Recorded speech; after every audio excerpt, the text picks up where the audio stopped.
Olá, bem-vindos a mais uma análise aprofundada aqui com a gente. Hoje o papo é sobre lógica, mais especificamente sobre aquelas pecinhas que ligam tudo, os conectivos sentenciais. A gente está se baseando no capítulo 3 do livro Filosofia das Lógicas, da Susan Haack. A gente vive usando e, ou, se, então, né? Quase sem pensar. Só que a lógica formal pega isso e transforma em símbolos. E, v, arroba. E a pergunta que a Hack coloca e que a gente vai explorar é: funciona? Sabe, até que ponto esses símbolos realmente pegam o que a gente quer dizer no dia a dia? É um mergulho em como a lógica tenta botar ordem na nossa linguagem e, bom, nas faíscas que saem desse encontro. Eu sempre achei curioso como um e ou um arroba tentam dar conta de tanta coisa da nossa fala. Clareza, esse rigor, mas a nossa língua é viva, né? Cheia de nuances. O capítulo 3 da Hack é ótimo para guiar a gente por aí. Legal. Então vamos começar pelo começo, pelo lado formal mesmo. Como é que a Hack descreve esses conectivos dentro de um sistema lógico? Como eles funcionam ali, na lógica pura? Bom, a Hack começa com a característica-chave dos conectivos clássicos, né? Negação, conjunção, disjunção, a implicação material e a equivalência equivalente. Eles são funcionais veritativos. Funcionais veritativos. Nome chique. O que isso quer dizer na prática? É mais simples do que parece, na verdade. Significa que o valor de verdade, se é verdadeiro ou falso, de uma frase composta com eles, depende só, exclusivamente, dos valores de verdade das frases mais simples que estão ali dentro. Entradas, aí o conectivo processa seguindo uma regra fixa e sai verdadeiro ou falso na saída. Exatamente essa imagem. Pensa no A e B, o E. A regra é clara, só sai verdadeiro se o A e o B forem verdadeiros. Qualquer outra combinação, tipo um verdadeiro e um falso, ou dois falsos, dá falso. E para o A ou V, o ou, Para o ou inclusivo da lógica, a regra é só dá falso se os dois, A e B, forem falsos. Se tiver pelo menos um verdadeiro, a frase toda já é verdadeira. É essa coisa mecânica, previsível, que é a chave. e a Hack fala também de conjuntos adequados e completude funcional. Tem a ver com essa máquina. Totalmente. A ideia é a seguinte: será que a gente precisa de todos esses símbolos para poder construir qualquer tabela de verdade possível? A resposta é não. Um conjunto de conectivos é chamado de adequado se, usando só ele, a gente consegue expressar qualquer função de verdade que a gente quiser criar. Qualquer uma. Quantas são? Para duas frases de entrada A e B, Reiki menciona que existem 16 funções de verdade possíveis, 16 jeitos diferentes de combinar V e F como resultado final na tabela. Nossa, 16? E a gente precisa de um símbolo para cada. Então, aí que está o mais legal. Não precisa. Descobriram que conjuntos bem pequenos já dão conta. Por exemplo, só com a negação, menos, e a disjunção V, você já consegue montar todas as 16. Ou só com a negação menos e a conjunção AND. Que econômico. Muito. Hack até citam os conectivos meio exóticos, tipo a barra de Sheffer, que significa não ambos, A e B. Esse símbolo sozinho já forma um conjunto adequado, um único símbolo para gerar tudo. Uau! E um sistema lógico que usa um desses conjuntos adequados é chamado funcionalmente completo.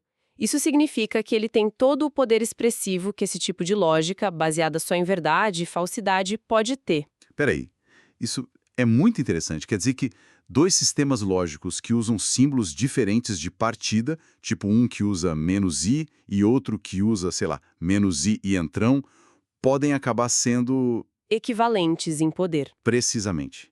É como ter kits de ferramentas diferentes, mas que conseguem construir a mesma casa. Hack dá o exemplo dos Principia Mathematica, que usaram menos i, e outros sistemas que usam outras bases. O ponto é que, se o conjunto é adequado, você consegue definir todos os outros conectivos a partir dele. Definir. Como assim? Por exemplo, se seu sistema usa menos e como primitivos, você pode criar uma definição para A ou V. Você pode dizer que A ou V é, por definição, a mesma coisa que menos A, então B. Ah, se não há, então B. Isso. E como a Hack explica, para checar se essa definição está correta, você compara as tabelas de verdade. A tabela de verdade de A ou V tem que ser idêntica à tabela de menos A, então B. Se bater, a definição funciona. Entendi. Bem legal essa máquina formal. E econômica. Mas o índice do capítulo 3 da Hack também fala de matrizes características, decidibilidade. O que são essas matrizes? As matrizes são, na prática, as próprias tabelas de verdade que a gente está falando. São elas que mostram essa funcionalidade veritativa de forma visual, né? E o legal é que, por serem um procedimento mecânico, passo a passo, elas garantem uma propriedade super importante da lógica sentencial clássica, a decidibilidade. Decidibilidade. Significa que existe um método garantido, um algoritmo, no caso, para preencher a tabela de verdade, para decidir se uma fórmula qualquer é sempre verdadeira, uma tautologia, sempre falsa, uma contradição, ou se depende, uma contingência. Você não precisa de intuição, a máquina decide por você. Poderoso isso. E a lógica polivalente que também aparece ali no índice, o que seria? Isso já é um spoiler de outras possibilidades que Hayek explora mais pra frente no livro. A lógica polivalente basicamente pergunta: e se a gente não tiver só verdadeiro e falso? E se tiver mais valores? Tipo, indeterminado ou nem verdadeiro nem falso? Isso quebra a base da máquina de dois valores, né? Abre a porta para muitas lógicas diferentes, as chamadas lógicas não clássicas. Mostra que o sistema que a gente está descrevendo, o clássico, bivalente, funcional veritativo, é uma escolha, uma possibilidade, mas não a única. Certo. A máquina formal é clara, decidível, econômica. Mas... e a vida real? Aí a gente entra na segunda parte da discussão da Hack, né? A tal ponte, ou será que é um abismo entre os símbolos formais e as palavras que a gente usa? E, ou, se. Exato. E aqui a coisa esquenta, fica mais filosófica, mais escorregadia, talvez. A Hack nos joga bem no meio do debate. Será que o símbolo and captura tudo que a gente quer dizer com e? O V faz justiça ao nosso ou? E o campeão de polêmica, o etim, espelha mesmo o nosso C? Então, as tabelas de verdade, tão bonitinhas no papel, elas refletem o significado, o uso real dessas palavras na nossa comunicação? E ela faz uma pergunta bem de base, né? Por que a lógica padrão escolheu justamente esses conectivos e não outros? Por que tem símbolo para e, and, mas não tem um símbolo padrão para por quê? Porque também conecta ideias, né? Com certeza, ou mais, que indicam um contraste. Exato. Ou nos quantificadores, porque tem existe para pelo menos um, mas não tem para muitos, poucos, a maioria. Hack aponta duas razões principais para essa seleção histórica. A primeira a gente já viu, a funcionalidade veritativa. O E é funcional veritativo, fácil de lidar na máquina lógica, já porque não é. A porque B ser verdade não depende só se A e B são verdadeiros, depende de uma relação de causa, né? Faz sentido. E A mais B também não pega. Tem um contraste ali que a tabela de verdade pura não pega. A segunda razão é a busca por precisão. Os quantificadores como for, todos e existe, pelo menos um, são precisos. Muitos, poucos, diversos são vagos. A lógica formal, especialmente com gente como Frege querendo fundar matemática numa linguagem sem ambiguidade, preferiu essas propriedades, funcionalidade veritativa e precisão. Foi uma escolha, com ganhos e perdas. Entendi a escolha. Vamos então para as comparações específicas que a Hack discute. Começando pelo ou versus o V. Quais vão os pontos aí? Bom, tem aquela questão clássica do ou poder ser inclusivo, café ou chá, pode ser os dois, ou exclusivo, par ou ímpar, só um. Mas Hack diz que isso não é um grande problema para a lógica. O ou exclusivo a gente consegue definir usando os símbolos padrão. Ah, sim. Aquela fórmula A ou V, E menos A e V, né? A ou B e não ambos A e B. Isso, exatamente essa. Então dá para formalizar se precisar. A questão mais sutil que a Hack traz, citando o filósofo Paul Grice, é sobre o uso do ou. Por que soa estranho eu dizer a Ana passou ou o Beto passou, se eu já sei que a Ana passou? É verdade, soa esquisito mesmo. Parece que eu tô escondendo informação, sei lá. Exato. Formalmente, pela tabela do ou, se a Ana passou, A é verdadeiro. A frase a Ana ou o Beto passaram, A ou B, também é verdadeira. Mas na conversa, a gente espera mais. Como assim, espera mais? Grice explica isso com a ideia de implicatura conversacional. Basicamente, numa conversa cooperativa, a gente segue umas regras não ditas, as máximas conversacionais. Uma delas é: seja o mais informativo possível. Se eu sei que A é verdade e A é uma informação mais forte do que A ou B, eu deveria dizer A.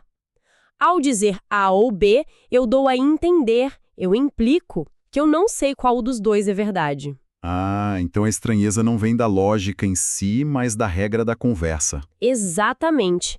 A implicatura, a sugestão não dita, explica a estranheza do uso da palavra ou naquele contexto, sem precisar mudar as condições de verdade do ou.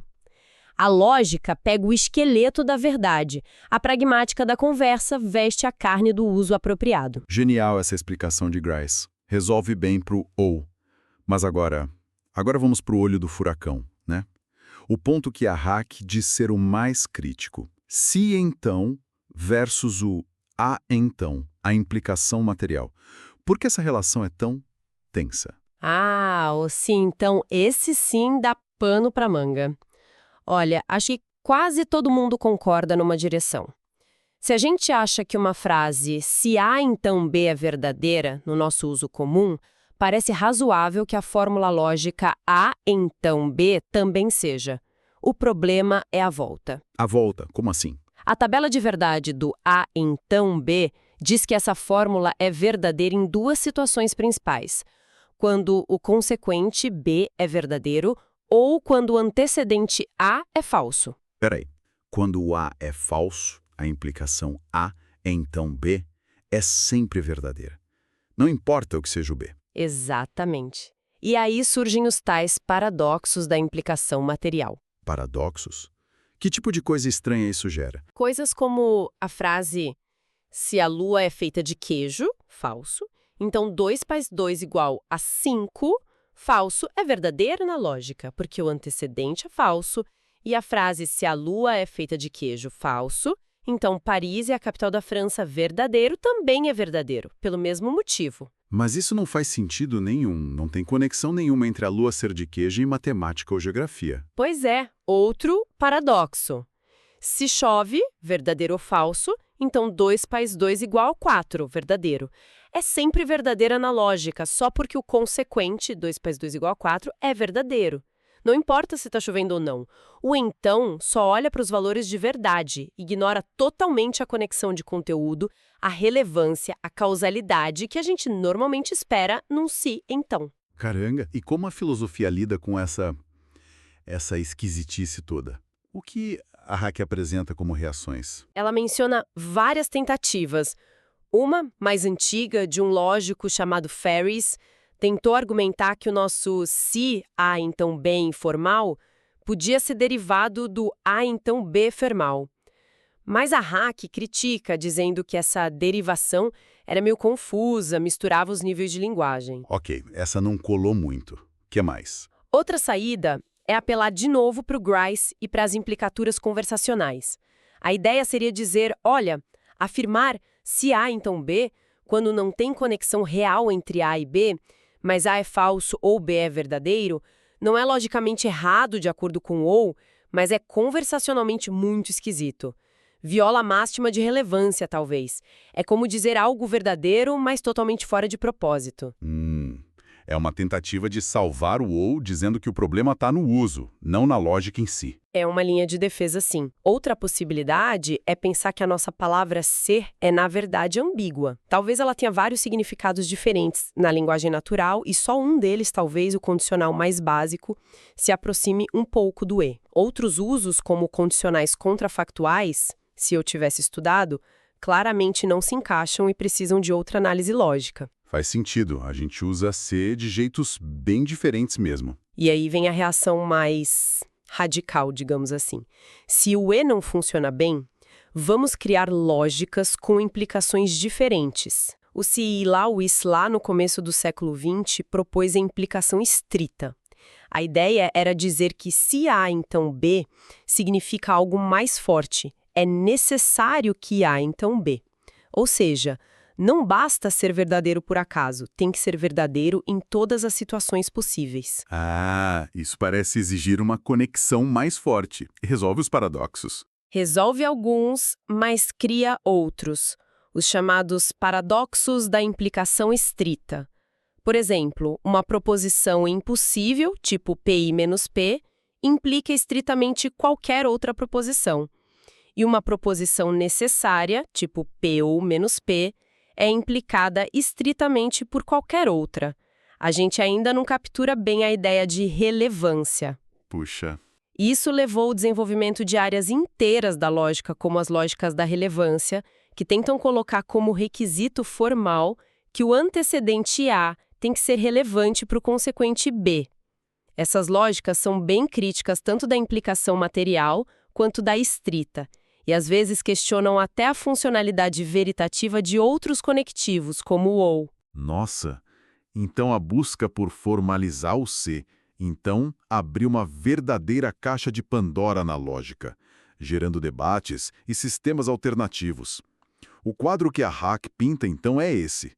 A lógica formal clássica, com seus conectivos bonitinhos e funcional veritativos, ganha muito em precisão, em cálculo, em decidibilidade, mas perde em sintonia fina com a nossa linguagem real, com as nossas intenções quando falamos. Exatamente essa a tensão central.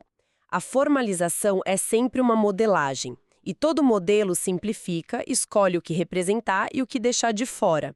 Ganhamos rigor para certos objetivos, o Frege precisava disso para matemática, por exemplo, mas a gente pode perder a riqueza, a flexibilidade, as nuances da linguagem informal. Entender essas escolhas, esses trade-offs e os debates filosóficos que nascem daí é o coração da filosofia das lógicas, com S no final, como a Hack defende. Não tem a lógica única e perfeita, mas um cenário de lógicas possíveis. Entendi. Então, para a gente amarrar as ideias dessa nossa análise do capítulo 3 da Hack, a gente viu que os conectivos na lógica formal funcionam como engrenagens bem precisas, né? Baseadas só em verdadeiro e falso, a tal funcionalidade veritativa, e que um conjunto pequeno deles já consegue construir o sistema todo, a completude funcional. Isso. Essa é a beleza e a potência da máquina formal, sem dúvida. Mas, por outro lado, a gente viu que tentar traduzir o nosso jeito de falar para esses símbolos é complicado. Tem solavancos. O ou precisa daquela ajudinha da pragmática para explicar como a gente usa, né? Uhum.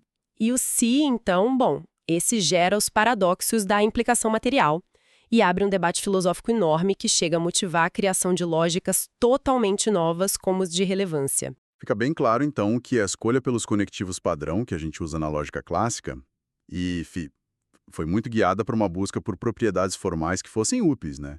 Como essa funcionalidade veritativa e a precisão, mesmo que isso significasse se afastar um pouco do uso comum da linguagem. Exatamente. Foi uma escolha estratégica com consequências. E os debates sobre essa distância entre o formal e o informal e as tentativas de construir pontes melhores ou até sistemas lógicos diferentes mostram que a filosofia da lógica é um campo super ativo, super vivo, questiona coisas fundamentais sobre como a gente raciocina, como a linguagem funciona e como a gente pode ou não representar isso formalmente. É realmente impressionante parar para pensar em quanta filosofia, quanta história, quanta decisão está escondida atrás de palavras tão simples como e ou se. O capítulo da Hack ajuda muito a gente a enxergar essa complexidade toda por trás da tentativa de mapear a nossa linguagem com a lógica. Com certeza. E isso, sabe, nos deixa com uma questão interessante para pensar, que vem direto dessa tensão que a Hack explora tão bem. Se essa tradução da nossa linguagem do dia a dia para a lógica formal é tão delicada, tão cheia de possíveis distorções, especialmente com conectivos como o se então, Até que ponto a gente deveria confiar cegamente nessa tradução formal para avaliar a força dos argumentos que a gente encontra por aí? Em discussões, na mídia, na política. Boa pergunta. Será que, às vezes, nessa busca legítima pelo rigor da lógica formal, a gente não corre o risco de acabar distorcendo ou simplificando demais o que a pessoa realmente queria argumentar no discurso informal? Onde será que está o equilíbrio certo entre buscar a clareza que a lógica oferece e ser fiel ao significado original, com todas as suas nuances? Fica aí para a gente refletir.